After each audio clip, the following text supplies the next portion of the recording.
Yeah, what we have here is a stretch sensor. It's a woven fabric with a sensing capability of stretch. We use it in a device that measures the edema in the leg.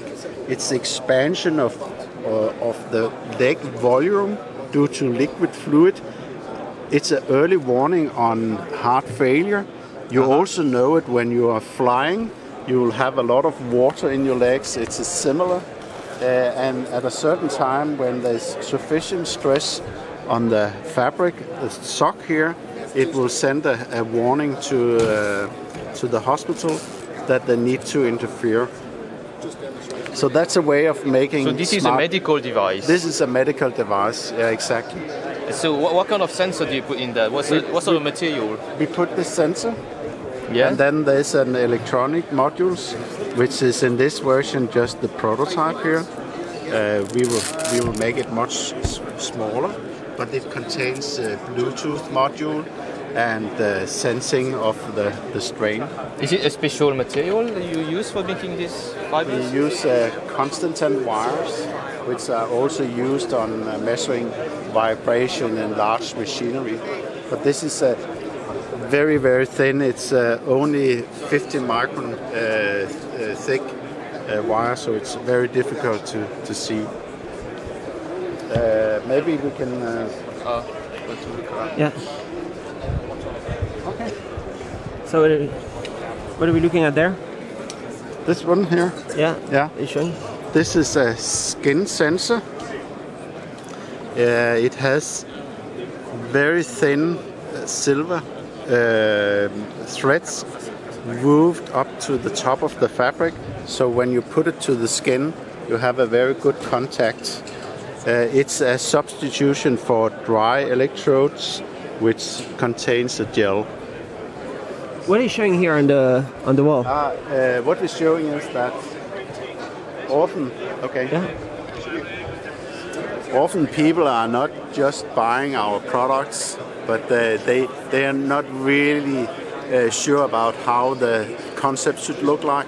So we offer a feasibility study where we can go all the way from the identification of the customer needs to the product development, to the garment integration, which is a new discipline in electronics, and we go to prototype and complete developments. So are you in space, or are you just saying it could go?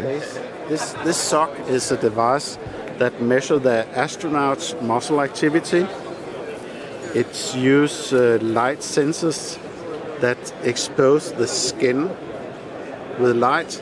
And then there is a photo detector here, so that in the moment where you have it on the skin, it measures the oxygenation, which is more or less what's needed to know how much blood there is in and around the muscle. It's similar to what Microsoft and Apple is doing? Yeah, it's similar to watches, and it's also known from pulse oximetry. Mm-hmm. That is very, very common. How precise is it? It can measure the percentages of the blood and the oxygen in and around the blood. While it's a space device, it's very much related to the way the astronauts are training. So it's calibrated on Earth, and then when they go to the space station, they can use this device as an indication of how much they have trained.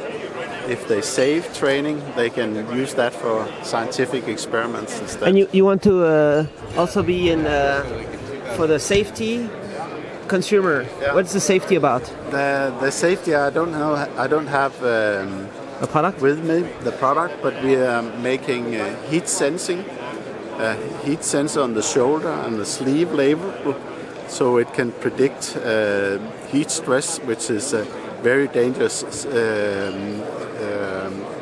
situation for firefighters. So how big is this market? How many are you selling so far? We don't know. You're just selling few so far, and it could be huge in the future. And where are you based? We know there's only 15 astronauts, so that's a small market. But, so there is 15 of these in space, or there has been? There will be. There will be.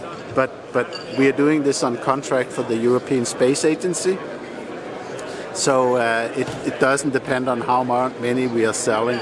It's more the level of contracting and the preciseness in the measurement that counts from. Are you from Denmark? We're from Denmark. Yeah. Denmark. Okay. Yeah. All right. Okay. So thank you very much. Okay.